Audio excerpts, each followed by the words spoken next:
महिला पत्रकारों को अंदर जाने से मतलब शामिल होने से रोक दिया गया। और दिलचस्प बात यह भी है, जैसा आपने कहा, कि ये सब विदेश मंत्री एस जयशंकर से उनकी मुलाकात के कुछ ही घंटे बाद हुआ।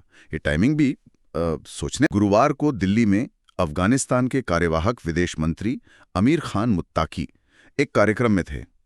एक थिंक टैंक ने शायद ऑर्गेनाइज किया था जी।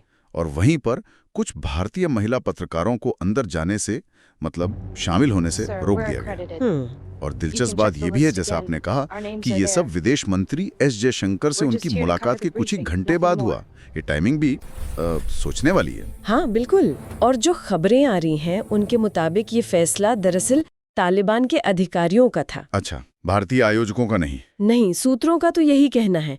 जब भारतीय आयोजकों ने महिला पत्रकारों को शामिल करने की बात उठाई तो तालिबानी प्रतिनिधिमंडल ने कथित तौर पर आपत्ति जताई। मतलब उन्होंने मना कर दिया? भारत में? जी हाँ, यही दिल्ली में।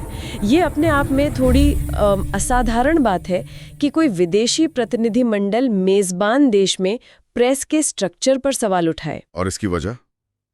क्या वजह बताई गई? क्या ये वही तालिबान की जानी पहचानी सोच का ही नतीजा है? लग तो यही रहा है। देखिए, अफगानिस्तान में महिलाओं के अधिकारों पर उनकी जो सख्त पाबंदियां हैं वो तो सब जानते ही हैं। हाँ, शिक्षा से लेकर रोजगार, पब्लिक लाइफ, सब पर। बिल्कुल।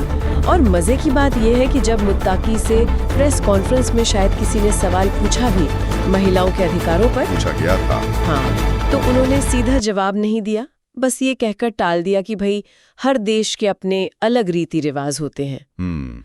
ये तो एक तरह से बात को घुमाना हुआ। मतलब वो भारत की धरती पर भी अपनी विचारधारा लागू करने की कोशिश कर रहे थे। ऐसा ही लगता है। तो इस पर भारत में प्रतिक्रिया तो हुई होगी, जाहिर है। हाँ बिल्कुल हुई।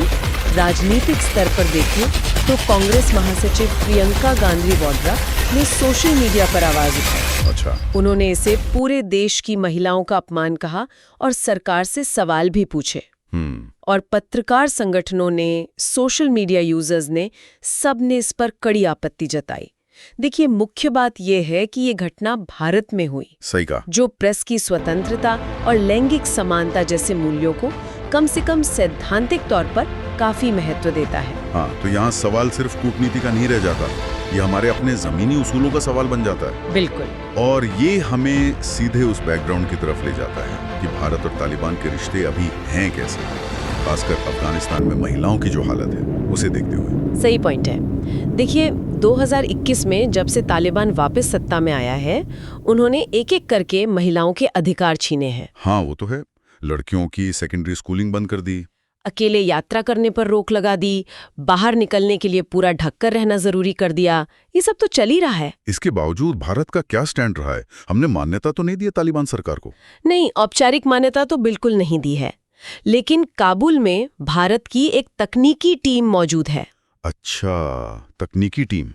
हाँ, इसका मकसद बताया जाता है कि मानवीय सहायता पहुंचाने में मदद करना और शायद अफगानिस्तान में जो भारतीय हित है या फंसे हुए लोग, उन पर बातचीत बनाए रखना। तो एक तरह की नपीतुली सी लाइन, डिप्लोमेसी चल रही है। हाँ, एक बैलेंस्ड अप्रोच कह सकते हैं। तो फिर सवाल यही उठता है कि इस बैलेंस्ड अप्रोच के बीच भारत की अपनी जमीन पर ऐसा कैसे होने दिया गया? वही तो। क्या भारतीय पक्ष ने, मतलब सरकार ने या आयोजकों ने, महिला पत्रकारों को शामिल कराने के लिए पर्याप्त दबाव नहीं डाला, या ये कोई कूटनीतिक मजबूरी मान ली गई? ये बहुत अहम सवाल है और ये सिर्फ इस एक घटना की बात नहीं है।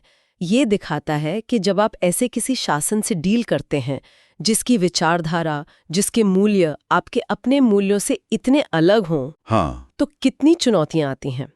क्या भारत इस घटना के बाद अपनी अफगानिस्तान नीति पर दोबारा सोचेगा, या इसे बस एक अलग थलग दुर्भाग्यपूर्ण घटना मानकर आगे बढ़ जाएगा? ये देखना होगा। ये भारत के लिए अपनी कूटनीतिक जरूरतें और अपने मूल लोकतांत्रिक सिद्धांत, इनके बीच संतुलन साधने की एक बड़ी परीक्षा है, मुझे लगता है। तो कुल मिलाकर ये एक छोटी सी दिखने वाली घटना कई परतें खोल गई है, कई बड़े सवाल छोड़ गई है। बिल्कुल। कूटनीति कैसे करें, राष्ट्रीय मूल्यों को कैसे बचाएं, खासकर जब आप मुश्किल अंतर्राष्ट्रीय किरदारों से बात कर रहे हों। और इसकी सीमाएं क्या हों, कहाँ तक आप एडजस्ट कर सकते हैं। सही कहा। और ये हमें शायद एक बुनियादी सवाल पर सोचने को मजबूर करता है। क्या ऐसे संवादों में कभी-कभी अनजाने में ही सही, हम उन विचारधाराओं को थोड़ी स्वीकार्यता दे देते हैं जिनका हम आइडेंटली विरोध करते हैं? ये एक मुश्किल दुविधा है। हाँ, इसका कोई आसान जवाब नहीं है और शायद इसी पर आगे और सोचने की जरूरत है।